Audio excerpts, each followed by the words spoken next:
Now, this was not a normal week, so this is not a normal show. President Trump's actions and inactions in the wake of Charlottesville are provoking some uncomfortable conversations, mostly off the air, if we're being honest. In discussions among friends and family and debates on social media, people are questioning the president's fitness. But these conversations are happening in newsrooms and TV studios as well. Usually after the microphones are off or after the stories are filed, after the paper's been put to bed, people's concerns and fears and questions come out.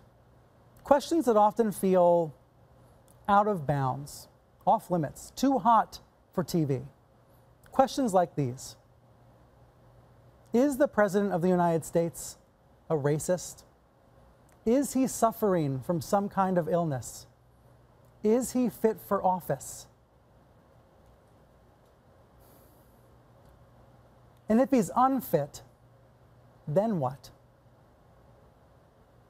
These are upsetting, polarizing questions. They're uncomfortable to ask. But we in the national news media can't pretend like our readers and viewers aren't already asking. They are asking. This is how deep the country's divide has really become.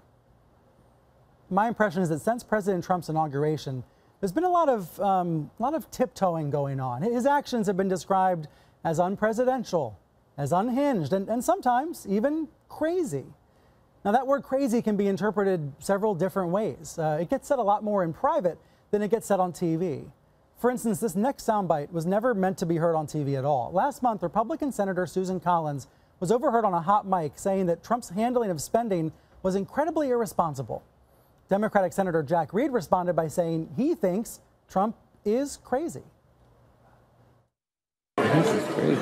I mean, I don't say that lightly and as a kind of, a goofy guy. This week, Republican Senator Bob Corker questioned the president's stability. Watch. The president has not yet been able to demonstrate the stability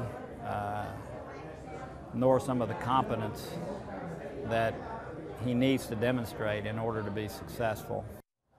Now, some Democrats, not surprisingly, have gone a lot further. California Democrat Zoe Lofgren asked if Trump has early-stage dementia. She said she wants a mental exam conducted. Another California Dem, Jackie Speer, called for Trump's removal under the 25th Amendment. And Al Gore said Trump should resign. We're also hearing this in some liberal corners of the news media and the entertainment world. You saw late-night comics got very serious this week.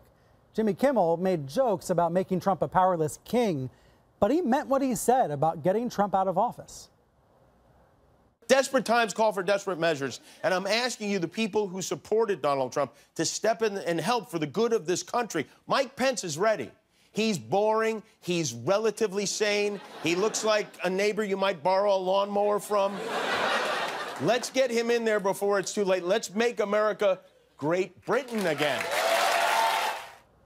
Now, if you've picked up your Sunday paper, you've seen that the papers are filled with cries for change. This is the Los Angeles Times, the liberal editorial board there saying enough is enough.